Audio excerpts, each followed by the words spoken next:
Faut que je m'exprime parce que ça fait baisser ma tension. Jean Davy, je dirige un établissement que vous avez cité, donc ça fait 42 ans que je bosse, 30 ans que je fais ce métier. Je vous ai écouté avec attention. Je me suis dit, est-ce que c'est Élise Lucet? Est-ce qu'on est reparti sur de l'EHPAD bashing? Donc je voulais quand même... alors c'est réducteur, hein, parce que votre propos il est condensé en une demi-heure et tout ça, donc je souscris à des choses que vous avez annoncées quand vous parlez de sens, hein, évidemment. Pensez bien que depuis 30 ans que je fais ce métier, moi j'ai essayé beaucoup de choses et que je trouve qu'on est dans la surprotection, qu'on parle trop de gestion de risque, qu'on ne parle pas assez de prise de risque, c'est-à-dire que quel que soit le lieu de vie, que ce soit à domicile ou dans les établissements que vous avez cités, c'est le droit au risque, on intègre le risque, parce que le risque ça fait partie de la vie, et que en fait le risque de la vie c'est la mort, enfin c'est la fin de vie, quoi. Donc, vous avez cité quelqu'un tout à l'heure, je pourrais vous proposer de regarder Woody Allen, comment commence la vie commence par la mort. Je ne vous dis pas comment ça se termine à l'autre bout, je vous laisse deviner. Mais c'est plus sympa.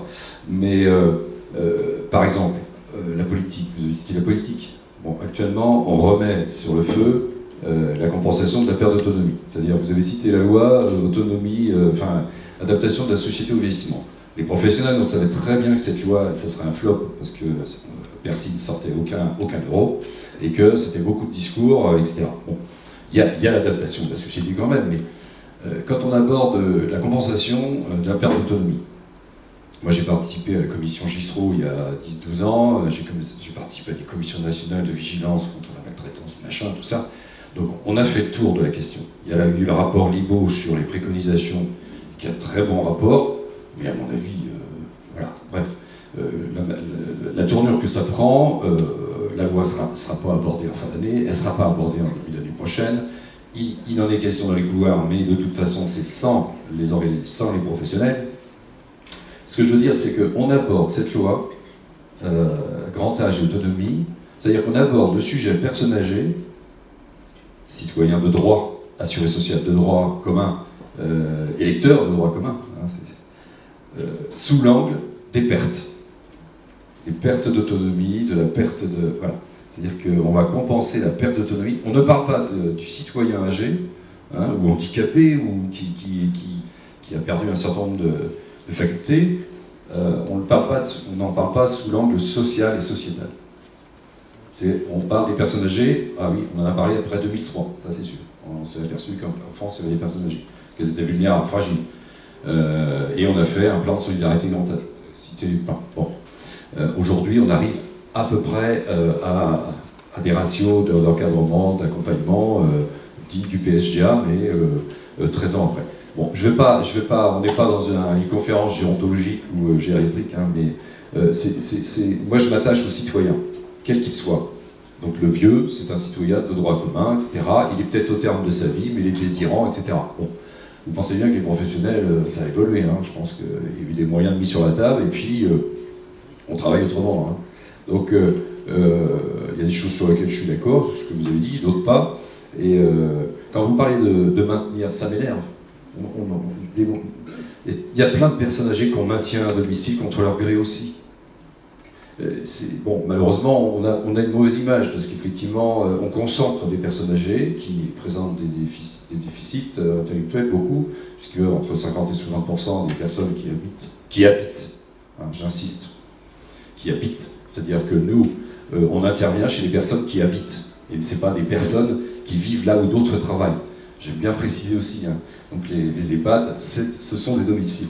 Après, voilà, il y a EHPAD, il y a EHPAD et EHPAD, mais voilà, les citoyens âgés, on les aborde toujours sous l'angle des pertes, de la perte d'autonomie, du coût, de la charge. Voilà, on ne l'aborde pas en tant que citoyen de droit commun, assuré social de droit commun. Vous qui êtes médecin, vous avez entendu parler de maîtrise comptable des soins, de maîtrise médicalisée des soins, c'est pas la même chose. Mais en EHPAD, on voudrait nous faire gérer les moyens d'assurance maladie dans le sens de la maîtrise comptable des soins. Et vous parlez de problèmes de santé publique aussi. Le PRS2, le plan régional de santé des Pays de la Loire. C'est édifiant. Et on voit bien aujourd'hui toutes les maladies et tous les gens qui meurent avant d'avoir eu une existence longue et normale.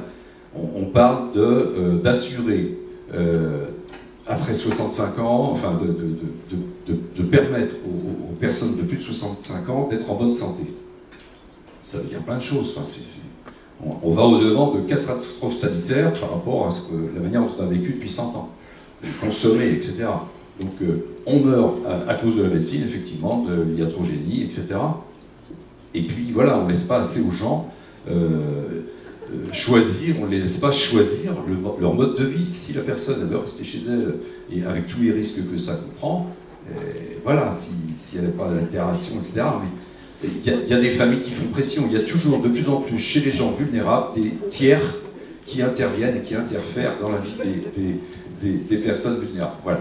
Donc je vais un peu dans tous les sens, mais voilà, je voulais m'exprimer là-dessus parce que les personnes âgées, vulnérables, les personnes handicapées, on milite depuis que, enfin moi en tout cas depuis que je fais ce métier, pour qu'elles aient le droit de citer dans la cité. Voilà, qu'elles soient présentes et acteurs et actrices, même si elles ont des troubles du comportement, cognitif, etc. Voilà, merci. Merci. Merci pour votre conférence. Il y avait une question ?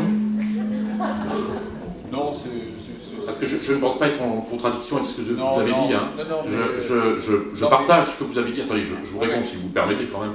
Je partage ce que vous avez dit et je vous prie de m'excuser si vous avez compris que je faisais une attaque en règle des établissements d'hébergement pour personnes âgées dépendantes. Je vais tout de suite le rectifier, même si je ne pense pas avoir dit cela.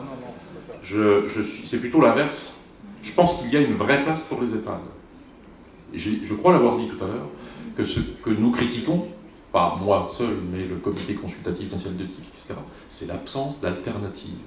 Ce n'est pas l'EHPAD. Il faut être clair là-dessus. Et il y a des gens qui le choisissent, il y a des gens qui l'acceptent, ce qui n'est pas la même chose déjà, et puis il y a des gens qui le subissent. Et donc, la majorité le subissent.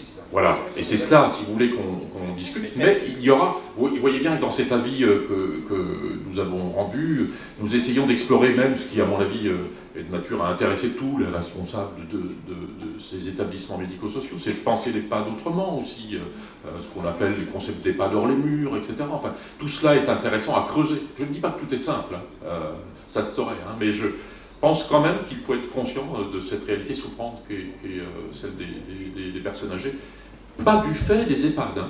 Qu'on soit clair dans le propos que j'ai tenu. Si je vous ai laissé cette impression, je vous prie de m'en excuser, ce n'est pas, absolument pas ce que je voulais dire. Hein.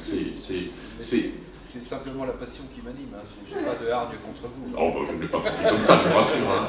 Non, je crois d'ailleurs qu'il faut que nous fassions alliance autour entre des responsables, comme vous semblez être, et des acteurs de la réflexion éthique, parce qu'il y a beaucoup à faire, il y a beaucoup à dire, il y a beaucoup à améliorer. Il y a plein de personnes âgées et de patients en général qui n'ont rien à faire à l'hôpital. Du fait qu'il n'y ait pas assez d'alternatives à domicile, une personne âgée va être hospitalisée, elle va l'être une deuxième fois dans 60 ans. On est bien d'accord, c'est l'absence d'alternatives. On n'a pas pensé les lieux de ces vies, ces nouvelles formes de vie ou de fin de vie. Et c'est ce qui fait qu'aujourd'hui, on cherche des endroits qui ne sont ni l'un ni l'autre. Non, mais nous, on a des solutions. C'est qu'on ne nous accompagne pas, on nous dit allez-y, mais sans filet et puis sans moyens. Et vous voyez un peu, je vais un peu plus loin encore dans notre conversation, mais dans un avis que je viens de rendre pour un autre comité d'éthique, on parle de la notion de performance. Et on parle, pour finir, de la performance des politiques d'accompagnement du vieillissement. La performance en santé, ça consiste à savoir dire quelles sont les priorités dans un pays, comme le nôtre. Est-ce que, par exemple, l'accompagnement du vieillissement est ou pas une priorité? L'accompagnement du vieillissement et des vulnérabilités en général. Je pense aussi en vous parlant des personnes handicapées, par exemple. Et si c'est une priorité, ce qui n'est encore jamais dit en tant que tel, il faut l'assumer, c'est-à-dire que nous savons par ailleurs que nous n'avons plus les moyens de toutes nos ambitions. Donc si c'est une priorité, et il faut donc que nous assumions le fait qu'on ne peut pas développer le projet dans tout à l'ENA, on n'apprend pas aux politiques à dire je ne peux Ah, pas. ben écoutez, il se trouve que j'ai, dans une vie très antérieure maintenant, fait des études de sciences politiques et je sais bien que l'homme politique qui dirait ce que je suis en train de vous dire est assuré de ne pas être élu. Donc, il y a quelque chose autour de l'électoralisme là qui doit être interrogé parce que du coup, le courage politique n'est plus possible quand on est dans cette dimension-là. Or, ça s'impose de mon point de vue.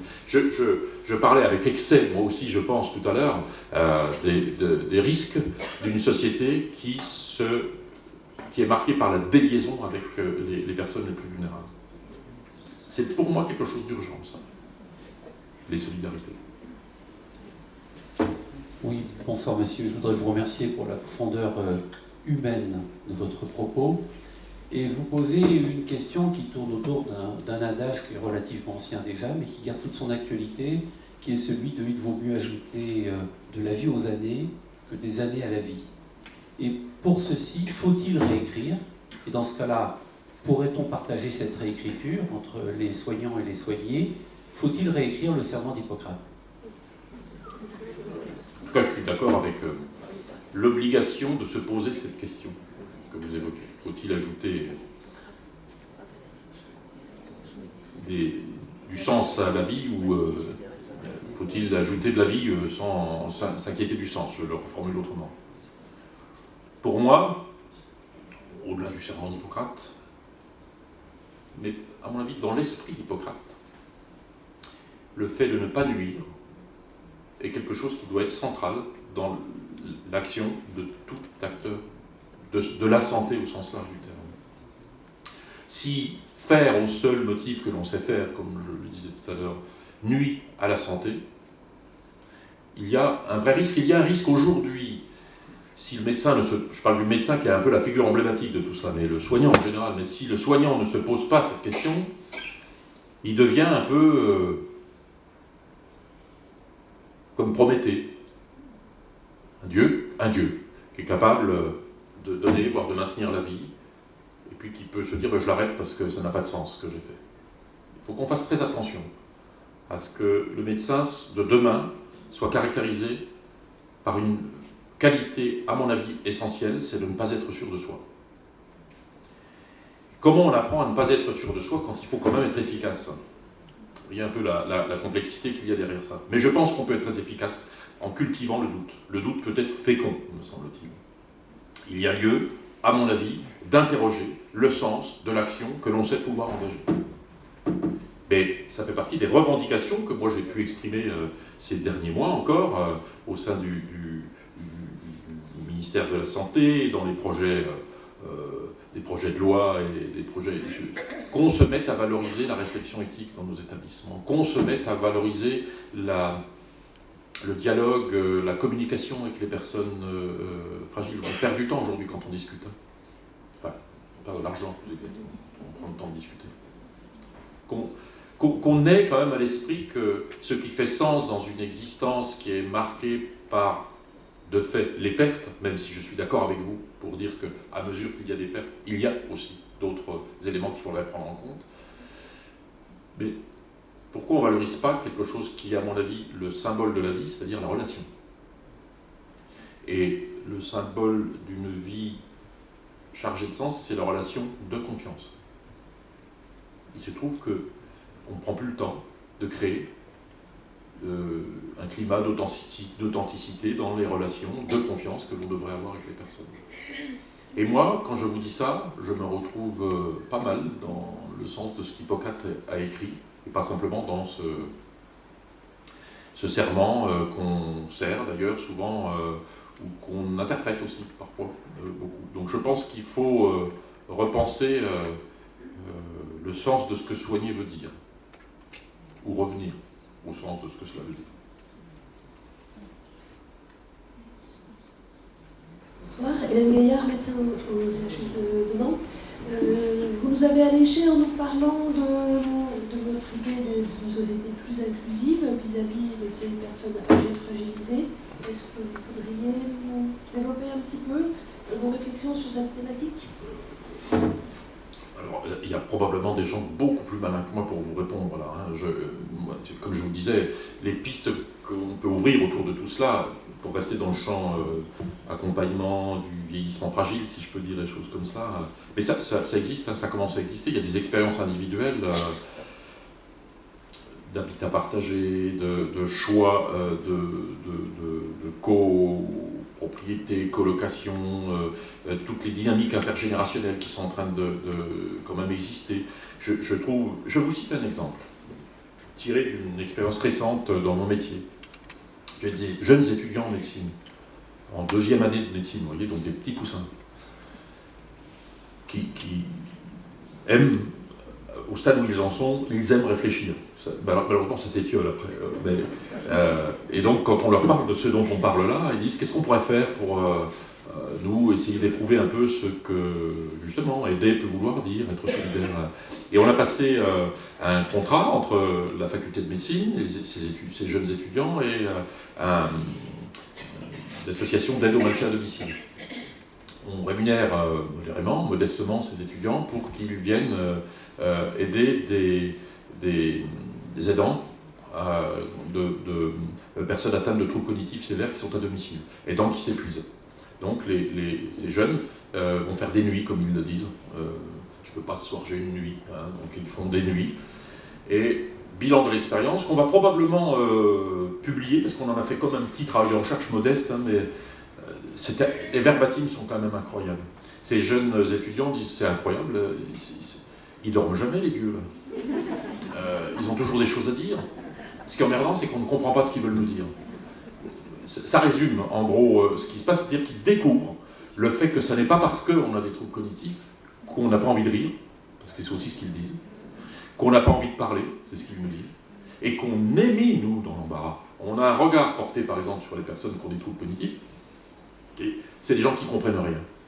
On pourrait modifier simplement cette vision-là en disant qu'on ne les comprend pas. Ça changerait toute notre prise en charge. En tout cas, ces jeunes éprouvent ce que la solidarité peut signifier. Parce qu'ils ont bien compris que s'ils n'avaient pas été là, les gens n'auraient pas parlé. On ne parle pas à un mur ou à une absence. Donc les voici en train de réfléchir, et j'espère que ça va durer, à ces dynamiques solidaires. J'insiste pour vous redire ce que je disais tout à l'heure comme piste, le développement, la nécessité d'un développement massif, me semble-t-il, de la formation des professionnels à domicile et de la meilleure rémunération de ces professionnels. Ça me semble être une mesure absolument nécessaire. Je trouve même, pour ne rien vous cacher, honteux de voir ce que je vois. Il y a un vivier d'emploi à créer, là, qui, à mon avis, serait porteur. Alors, je suis d'accord avec ce que monsieur disait tout à l'heure. Il ne faut pas être dans le, comment vous disiez, les pas de bashing. C'est pas ça du tout, je pense. C'est absolument pas ça. Mais plus encore que ce que vous disiez, il ne faut pas être dans le vieux bashing. Je pense que c'est pas parce qu'on exprime le fait de vouloir rester chez soi qu'on doit y rester parce que c'est peut-être pas possible, mais on doit s'intéresser à ce qui fait que quelqu'un veut rester chez lui et tout faire pour qu'il le puisse, voire proposer des alternatives. Moi, je connais pas mal de groupes de vieux qui, entre eux, craignant tellement la fin de leur existence, s'organisent. J'ai une personne que je connais bien qui vient d'intégrer un appartement que plusieurs personnes âgées ont décidé d'investir. Alors, ils ne sont pas tous du même âge pour être... Pourquoi? C'est parce qu'ils comptent beaucoup sur l'intersolidarité aussi. C'est un peu du béguinage. Oui, un peu, oui. Mais, en l'occurrence, la personne âgée à laquelle je pense, là, dit « Moi, j'amène ma cave à vin ». Et non, vous sentez le symbole qu'il y a derrière tout ça, c'est-à-dire que... Je serai de ceux-là, je serai de ceux-là. On sera deux. Il y a des choses importantes qui peuvent rester importantes jusqu'à la fin. Vous savez, hein, les neurobiologistes disent, hein, sur le plan sensoriel, le vieillissement sensoriel, il est étrange. Hein. On peut devenir gourmand quand on est vieux. On peut apprécier beaucoup les bonnes choses. Ben pourquoi on ne cultiverait pas ce que l'on sait pouvoir apprécier, etc. Enfin bref, il y a, à mon avis, mais tout ce que je vous dis signifie que notre société, je vais terminer là-dessus, doit changer le regard qu'elle porte aux personnes âgées. Et de mon point de vue, c'est une mesure que nous... je ne sais pas si on peut parler de mesure, mais en tout cas une orientation que nous préconisions, c'est qu'il serait utile que dès l'enfance, et dans l'éducation des enfants, on parle de ce qu'être solidaire veut dire. On parle des vertus de l'aide à autrui. Et qu'on l'enseigne comme quelque chose qui est une norme, me semble-t-il. Parce que je pense que si on ne passe pas par l'éducation, on n'aura pas ce changement culturel qui est finalement ce qui est important à espérer. On peut mettre plein d'argent dans l'accompagnement du vieillissement, s'il n'y a pas de solidarité qui se développe, à mon avis, encore une fois, ça va pas être... C'est nécessaire, hein, mais ce n'est pas suffisant. Vous voyez que c'est des mesures très lâches. Hein, parce que...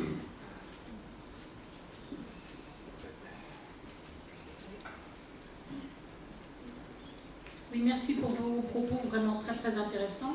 Et moi, en tant que bénévole, je suis un petit peu surprise par une de vos remarques quand vous disiez que ce qu'il faudrait, c'est mettre en place davantage de domotique chez les personnes qui seraient amenées à rester chez elles.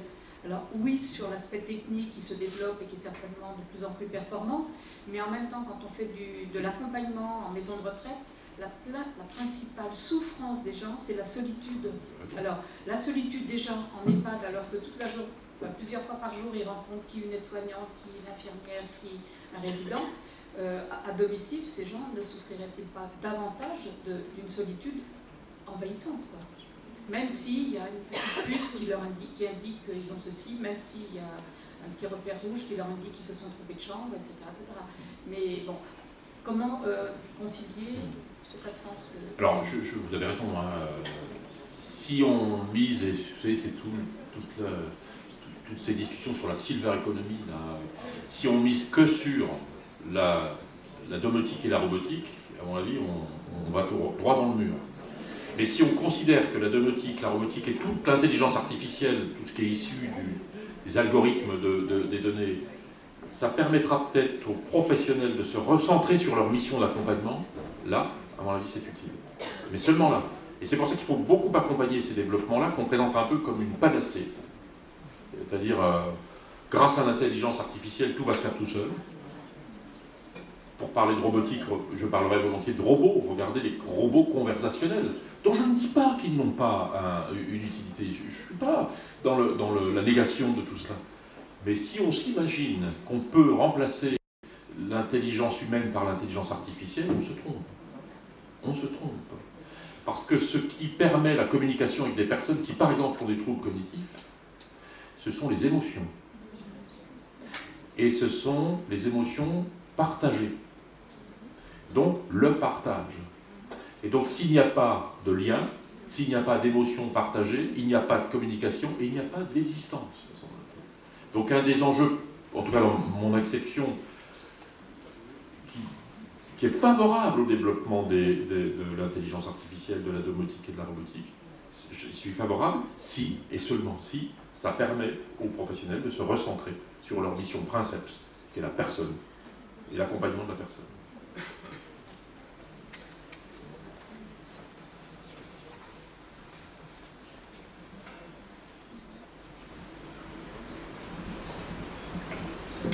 Merci effectivement pour vos propos, tout à fait encourageants, je trouve, pour réfléchir sur la réflexion.